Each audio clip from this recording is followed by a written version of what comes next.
I have been writing for 25 years. Genie in a Bottle, I wrote in '97 a song called He Loves You Not for a girl group called Dream. Jessica Simpson, Seal, Corinne Bailey Ray, lots. I can't remember. Backstreet Boys, yeah. I was born in New Zealand and so grew up in New Zealand. Moved to England as a teenager. Actually started work as a travel agent because my sister was in the travel agency. She got me a job for about 3 months and I hated it. I was about 17. Oh, wow. Okay. And my sister and my brother were living in the UK. My father had passed away when I was young, and so I went to live in the UK and hated my day job, so started looking for a job in Melody Maker, which is a music newspaper. Yeah. I don't even know if it's still around. As a child, I played guitar and loved singing, was painfully shy as a performer, but I got involved in some talent shows and various different things. I loved it. It just was the other part of me that I just wanted to tap into, and so just naively looked in this newspaper for a job and found a 7-night, residency at a hotel in a band. I think I was underage to work in the hotel, but yeah, worked in a hotel band for about, I don't know, 3 years or something. Got a Strat and a JC 120, and yeah, it was fun. I enjoyed it. As a child, I had sort of started writing a few ideas and just loved the feeling that it gave me. When I was doing these gigs, I was sort of writing on the side and sort of started dabbling in it in my early 20s, but didn't seriously start writing until I was sort of in my late 20s. And got a publishing deal in '92. That was UK. I was touring with the Pet Shop Boys as a backup singer. Yeah, we traveled the world, and I don't know, that gig was a real crossroads for me because I came off the back of it and wanted to do something different. Didn't want to be on the road. As much as I loved it, I didn't want to be away from home and travel and too much. So got into writing and got a publishing deal. I found a champion who ended up actually being my husband. And we've been together for 25 years. Your current husband? Yeah, my current husband. We got introduced actually by the girl that I was singing backups for the Pet Shop Boys. She had dated him, and she introduced me and said, "Oh, you got to go see this guy. He's started a new publishing company, and he's looking for writers." I was like, "Oh, okay." So I did, and he loved my songs, and he wanted to try and get me a record deal at the time. It didn't happen. The timing wasn't right. Yes. So he developed me as a songwriter, and we went to the opening of a fridge door, as he likes to say. Lots of networking and lots of traveling.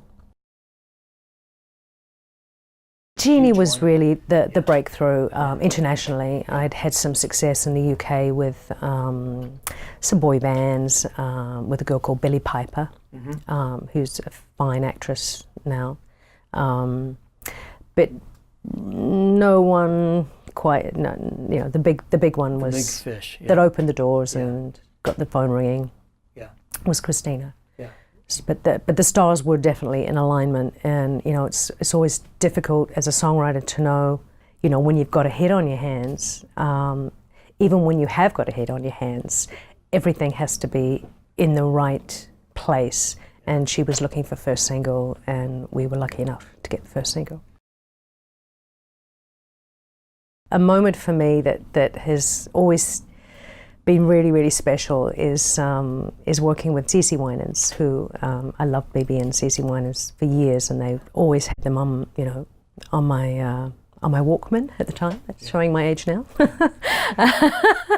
Just adore them, and I got a call from my friend Adam Anders. It was a bit of an emotional time. I'd just lost my mum. My mum had passed away. We got married within 3 weeks of her passing away. I just had my #1 record. It was just, everything happens at the same time, I think, in most people's lives. And I got this call from Adam saying, are you coming back through LA because I'm working with Cece for her record, would you like to write with me? And I was like, yeah. So we ended up in a studio somewhere in Hollywood and wrote the song that did end up on her record called For Love Alone. And it was inspired by my mum, and I remember bawling my eyes out. Writing it with her and, you know, talking through stuff and then hearing her voice on it. I was in Nashville on a writing trip, maybe a year later or something, and my publisher met for breakfast with him and he's like, here's the record. So I went upstairs and listened to it, and it was a really emotional moment. Yeah, that's fantastic. But a really nice lady, lovely, beautiful soul. Ugh. I wasn't living in the US at the time, came on a trip and had never worked with Steve Kipner or David Frank. We put a day in. I went up to Topanga Canyon to David's studio. He played us 3 tracks that he'd started, and Steve and I went, that one, because it stood out. And I'm not a lover of starting writing on tracks, but this is how this one started. And so we sat down and wrote the lyric and the melody together, and the following day I went back to David's and recorded the vocal, did the demo. You did the vocal on the demo? When we came out that day, I always remember Susan Koch, who was my publisher at the time. She picked me up and she's like, oh, can I hear the song? It's like, yeah, okay. So we played it for her and she was like, oh my God, it's a smash, it's a smash. We were like, do you think so? Do you think so? So yeah, she was right. But you just can never tell where your baby's going to end up. I'm mixing it up because I think as a songwriter today you have to. I'm doing some paid productions. I'm writing with some film and TV people. I'm writing to pitch. I'm actually working with a new management company called Pendistry, who are putting me with a lot of young writers, really talented kids. Cool.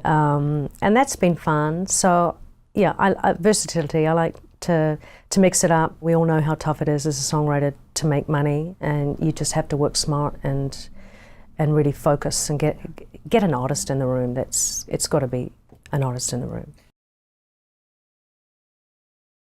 It's so piecemeal. Songwriting has become so piecemeal, and you know, we all hear those stories of 15 songwriters writing a song. And how do you make money making such a small piece of a song? It's great to get your name out there, but ultimately, it's a job. It's a career. You know, you want to do something you love, but also at the same time, you got to pay your bills. You got to be smart and super focused on who you work with and why you're doing it. Why just write another song? You need a vehicle for it. Networking is really, really important to get out there and meet as many people and write with as many people as you can. You'll always learn something from everyone. I think it's a great opportunity to get songs out there that people would not normally hear that you've written. You get sort of pigeonholed as a songwriter, and you know, people think the songs that you've had hits with is who you are. That's right. And it's the only thing that you write, and it's not. Yeah, I'm a big lover of singer-songwriter, country music, and organic stuff. That's the kind of thing I listen to.